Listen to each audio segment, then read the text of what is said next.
రైతుల మీద రాక్షసత్వం అంటే ఎలా ఉంటుందో ప్రదర్శించారు ఆయన. ఏ స్థాయి కంటే పోలీసుల్ని, యాంటీ నక్సల్స్ స్క్వాడ్లని దింపి లాఠీ ఛార్జీలు చేసి దొరికినట్టు కొట్టాడు. ఇవి చూడండి, ఆ రోజు పత్రికలో వచ్చిన ఫోటోలు ఇవన్నీ. ఏది, మేము భూములు ఇవ్వలేదు, మా భూముల్ని మేము దున్నుకుంటాం, ఈ మా భూములు, మా సర్వహక్కులు అని చెప్పినందుకు ఎంత దుర్మార్గంగా కొట్టారంటే పోలీసులు లాఠీ ఛార్జీలు చేసి. పోలీసులు ఇంకో రైతులు చూడండి, ఒక పోలీసు కాళ్ళు పట్టుకుని వేడుకుంటున్నాడు ఈయన.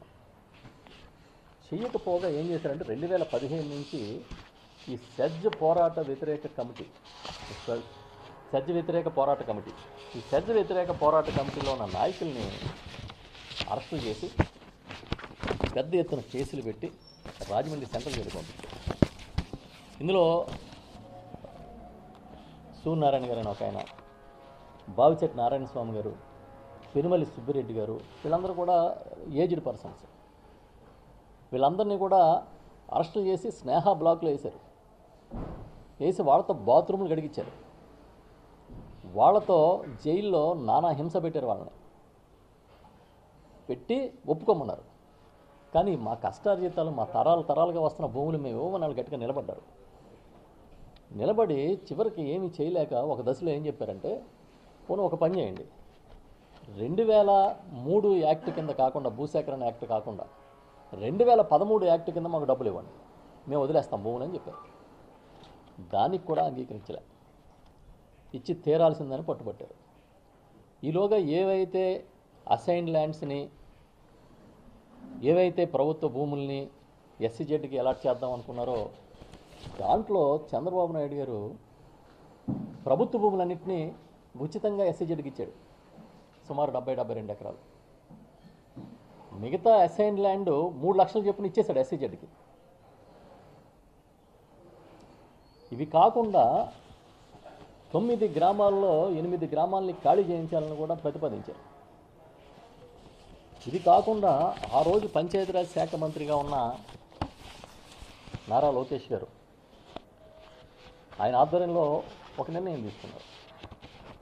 73, 74 అధికారుల కింద ఏవైతే పంచాయతీలకి దఖలు పడతాయో హక్కులు, ఆ హక్కుల్ని సీజ్ చేసింది ప్రభుత్వం. ఎందుకు? అవి ఉంటే, హక్కులు ఉంటే తీర్మానాలు పంచాయతీలు చేస్తే కానీ అక్కడ పనులు జరగవు ఎస్సీజెడ్లో. కాబట్టి వాటన్నిటిని సీజ్ చేశారు. అది కాకుండా ఈ చట్ట ప్రకారం దీనికి డెవలప్మెంట్ ఛార్జెస్ కట్టాలి. దీంట్లో డెవలప్మెంట్ చేసుకున్నప్పుడు పట్టణాభివృద్ధి సంస్థలకి డెవలప్మెంట్ ఛార్జెస్ కానీ, ప్రాసెసింగ్ ఛార్జెస్ కానీ కట్టాలి. ఆ రకంగా కట్టాల్సిన ఛార్జెస్ని కట్టక్కర్లేదని వైవర్ చేసింది తెలుగుదేశం పార్టీ ఆనాటి ప్రభుత్వం. సుమారు 101.01 కోట్లు, అంటే 101 కోట్లు రద్దు చేశారు. ఇలా రద్దు చేయడానికి అంగీకరించే పరిస్థితి లేదు, చట్టాలు అంగీకరించో, నిబంధనలు అంగీకరించో అని అధికారులు అడ్డంగా రాసినా కూడా ప్రభుత్వం నిర్ణయం తీసుకుని అది కూడా చేసింది. అంటే ఎవరి పక్షాన చంద్రబాబు నాయుడు గారు సర్కారు పనిచేసింది. అర్థమైంది కదా? పూర్తిగా కార్పొరేట్కి కొమ్ము కాసి, పూర్తిగా రైతుల హక్కుల్ని కాలరాసి, వాళ్ళ మీద కేసులు పెట్టి, వాళ్ళని దౌర్జన్యం చేసి, జైల్లో వేసి, కొట్టి తన్ని బీభత్సం చేసింది. అది చంద్రబాబు నాయుడు గారి నైజం. ఆ తర్వాత పాదయాత్రలో జగన్మోహన్ రెడ్డి గారు ఈ ప్రాంతానికి వచ్చారు. వచ్చినప్పుడు సెజ్ రైతులందరూ కలిశారు. ఆ రోజు నేను జిల్లా పార్టీ అధ్యక్షుడిగా ఉన్నా. కలిస్తే జగన్మోహన్ రెడ్డి గారు వైఎస్ఆర్ పార్టీ అధ్యక్షుడిగా, ప్రతిపక్ష నాయకుడిగా ఆయన పిఠాపురం సభలో ఒక హామీ ఇచ్చారు. మేము అధికారంలోకి వచ్చాక ఏదైతే రైతుల దగ్గర ఉన్న భూములు ఉన్నాయో వాటిని వెనక్కి ఇచ్చేస్తాం, ఎస్సీజెడ్ భూములని, దీనికి ఒక కమిటీ వేస్తామని చెప్పారు. చెబితే దాని మీద ఇది జరుగుతుందా, ఎన్నికల ముందు ప్రతి ఒక్కళ్ళు చెప్తారనే భావన కూడా ఒక దశలో వ్యక్తమైంది. కానీ అధికారంలోకి వచ్చిన తర్వాత ఇచ్చిన హామీల్ని అమలు చేయాల్సిందే అనే పట్టుదల కలిగిన నాయకుడిగా జగన్మోహన్ రెడ్డి గారు ఒక కమిటీని వేశారు. ఆ రోజు వ్యవసాయ శాఖ మంత్రిగా ఉన్న నేను కన్నబాబు నాయకత్వంలో చైర్మన్గా కమిటీని వేస్తున్నామని జీవో ఇచ్చారు. దాంట్లో ఐఏఎస్ అధికారులు సభ్యులుగా ఉన్నారు. వీళ్ళతో పాటు జిల్లా కలెక్టర్ కన్వీనర్గా ఉన్నారు. దీని మీద విధి విధానాలు ఎలా ఖరారు చేయాలి, ఎలాంటి సిఫార్సులు ఇవ్వాలనే సుదీర్ఘమైన కసరత్తు జరిగింది. కాకినాడ కలెక్టరేట్లోను, రాజమండ్రిలోను, సచివాలయంలోను, వెలగపూడి సచివాలయంలోను పలు దఫాలుగా రైతులతో పెద్ద పెద్ద సమావేశాలను ఆర్గనైజ్ చేశాం. రైతు పోరాట కమిటీ, రైతు ప్రతినిధులు, ఇతర రాజకీయ పక్షాలు అందరినీ కూడా పిలిచి చాలాసార్లు డిస్కస్ చేశాం. డిస్కస్ చేసిన తర్వాత వాళ్ళ అభిప్రాయాలని తీసుకుని దాని మీద ఒక నివేదికని సిద్ధం చేసి నా నాయకత్వంలో ఉన్న కమిటీ దాన్ని సబ్మిట్ చేయడం జరిగింది ప్రభుత్వానికి, క్యాబినెట్కి. దాన్ని క్యాబినెట్ ఆమోదించింది.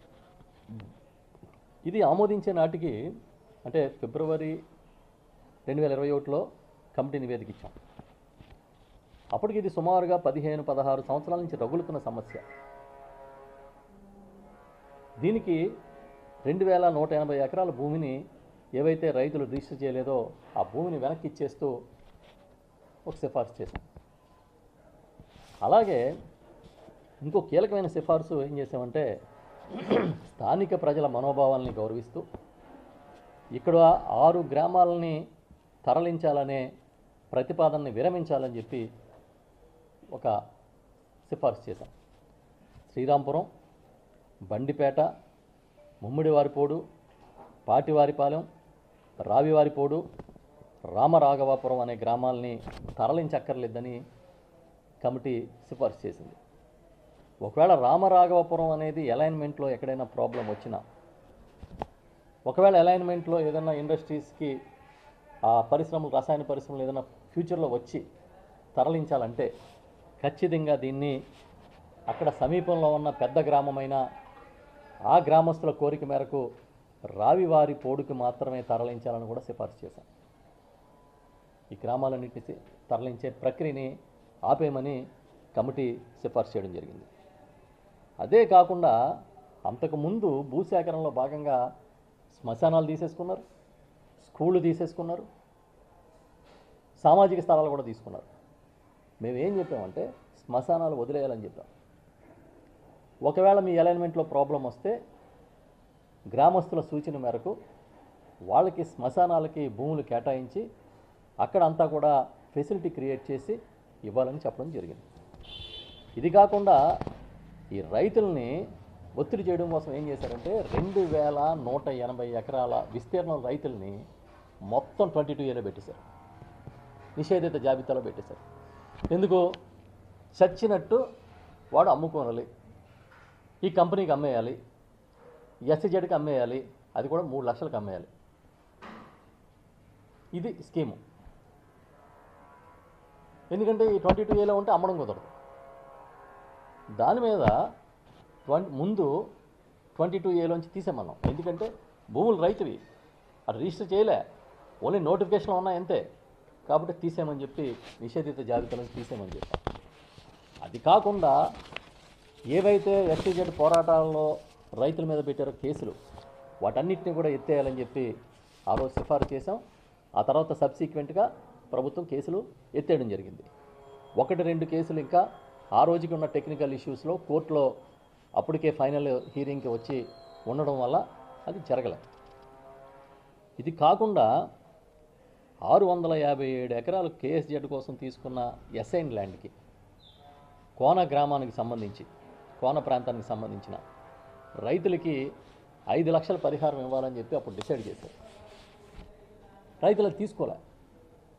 అప్పుడు మేమేం చేసామంటే దీని ఓనర్స్ని గుర్తించి ఈ 657 ఎకరాల ఓనర్స్కి ఎకరానికి ఇంకొక 5 లక్షలు ఎక్స్ట్రా వేసి 10 లక్షలు చెల్లించమని చెప్పి ఆదేశాలు ఇచ్చాం. అదేవిధంగా దివీస్ కోసం సేకరించిన ఎస్ఐన్ ల్యాండ్ కూడా 10 లక్షల అదనంగా 5 లక్షలు ఇవ్వాలని కూడా చెప్పడం జరిగింది.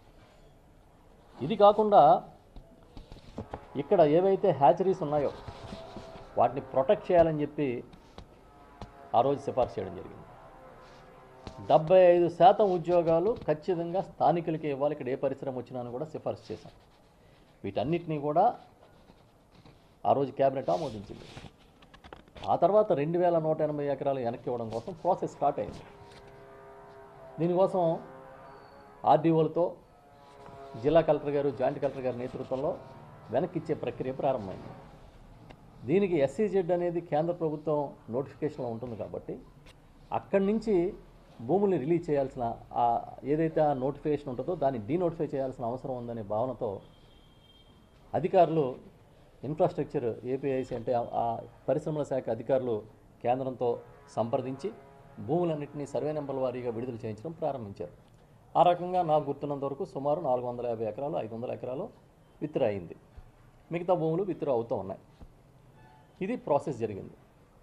అప్పుడు ఇంకోటి చెప్పాం, తర్వాత కూడా కొన్ని ఇష్యూస్ వచ్చినాయి. ఎలా అంటే ఆ రోజు భూమి యజమాని ఒకరు ఉండొచ్చు, కానీ తర్వాత కొడుకులకి ఆస్తుల పంపకాల్లో జరిగి ఉండొచ్చు. ఆ ప్రకారం ఒకవేళ లీగల్ హెయిర్కి ఎవరైనా అసలు హక్కుదారు లేకుండా లీగల్ హెయిర్ ఉంటే వాళ్ళకు కూడా వితౌట్ రిజిస్ట్రేషన్ ఛార్జెస్ రిజిస్ట్రేషన్ చేయమని చెప్పాం మొత్తం ఈ భూములన్నీ కూడా.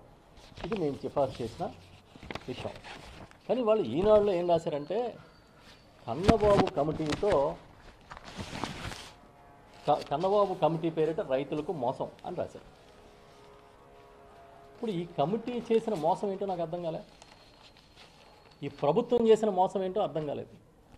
రాస్తూ దాంట్లో ఏం రాశారంటే ప్రధానంగా ఏవైతే విడుదల చేసిన భూములు ఉన్నాయో దాన్ని కొంతమంది కొనుగోలు చేశారు. అందులో అప్పటి తుని శాసనసభ్యుడు దాడిశెట్టి రాజా గారు కూడా కొనుగోలు చేశారు.